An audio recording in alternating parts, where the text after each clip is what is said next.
I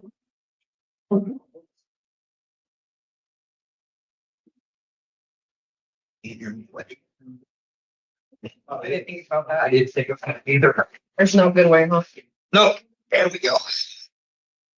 That's better.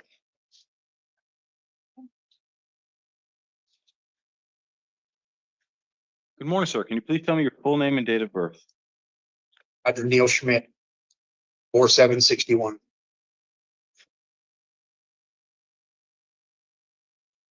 All right, Mr. Schmidt.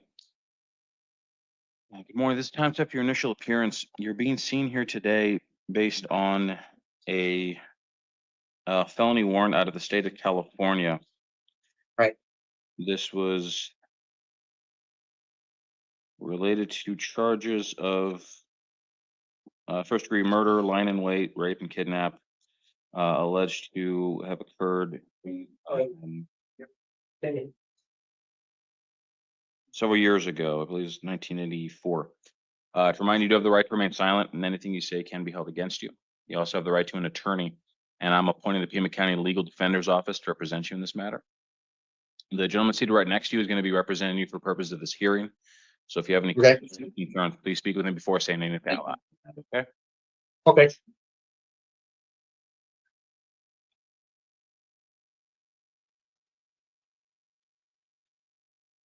I have reviewed the pretrial services report as well as the county attorney's recommendation, which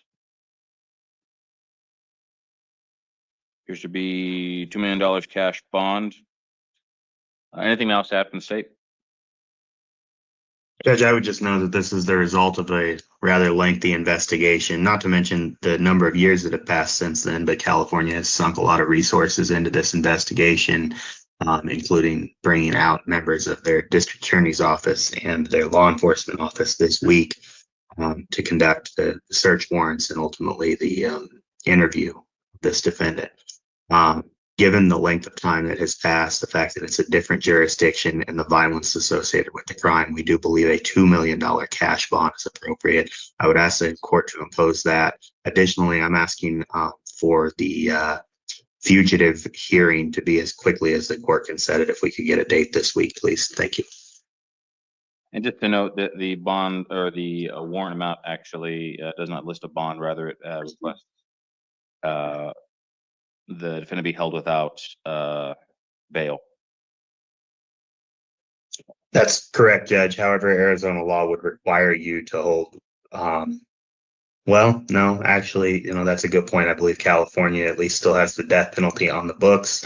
And given the nature of the case, I would ask that you hold him without bond because that is a death penalty eligible offense in the state of California. Defense?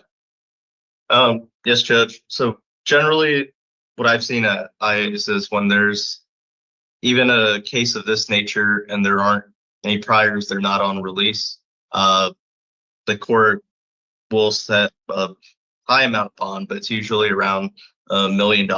And so really that's what all the defense is asking. I understand how long ago this was and the nature of the case. But since then, or other than this, I don't see any other priors or anything on Mr. Schmidt's record. And pretrial services listed him as a level 1, 2 on the NCA, 2 on the FTA. I understand that, within the context of this case, those numbers have a different, light, but he's also disabled. He wouldn't really be a flight risk. Nope. And so we asked the court set a $1 million bond, cash or secured. Okay. Yeah. Well, in accordance with ARS 3961, I will honor the state's request and hold Mr. Schmidt without bond. I'll set no bond hearing. I'll set the fugitive hearing.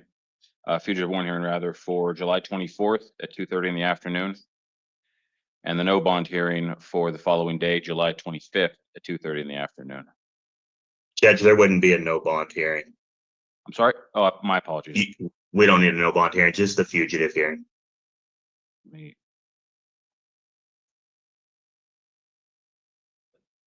Just select this one out. Automatically populates.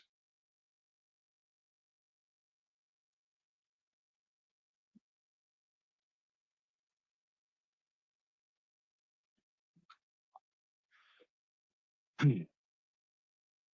right. All right, I'm sorry, excuse me, Mr. Schmidt. You're going to be held pending the hearing on the 24th. Please stay in contact with your attorney so you can be prepared for that hearing and for anything that may follow it. Thank you very much, sir. You're excused. Thank you. Thank you.